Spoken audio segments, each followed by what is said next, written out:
Hi friends, welcome to our channel. இன்றைக்கி சூப்பரான சுவையில் ஒரு பச்சை பட்டாணி கிரேவி பண்ணலாம். வாங்க வீடியோக்குள்ளே போகலாம். கேஸ் ஆன் பண்ணிவிட்டு கடாய் வச்சிடலாம். கடாய் காஞ்சதுமே 4 ஸ்பூன் அளவுக்கு எண்ணெய் ஊற்றிக்கலாம். எண்ணெய் காஞ்சதும் 1 ஸ்பூன் அளவுக்கு கடுகு போட்டு, கடுகு பொரிஞ்சதும் ஒரு கொத்து கருவேப்பிலை, 2 பச்சை மிளகாய் கீரி போட்டது, ஒரு 8 பல்லு பூண்டு, உரிச்ச பூண்டு உங்களுக்கு வேணால் தட்டி கூட போட்டுக்கலாம்.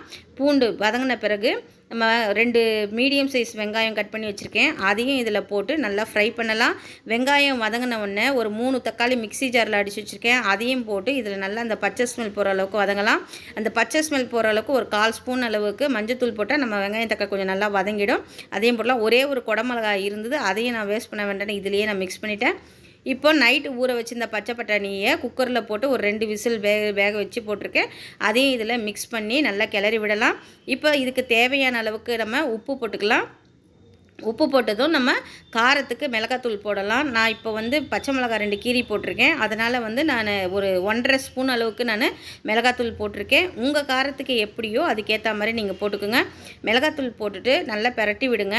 நல்லா பிரட்டினோடனே இப்போ உங்களுக்கு தேவையான அளவுக்கு தண்ணி ஊற்றிக்கலாம். நம்ம தண்ணி ஊற்றி அதை அந்த ஸ்மெல் மிளகாத்தூள் ஸ்மெல் போகிற அளவுக்கு நம்ம கொதிக்க விட போகிறோம். இப்போ நல்லா கிளறி விட்டுட்டு நம்ம அந்த தண்ணி ஊற்றிட்டு கொதிக்க விடலாம். கொதி வந்த பிறகு நம்ம அது கொஞ்சம் சுண்டி வந்துடும்.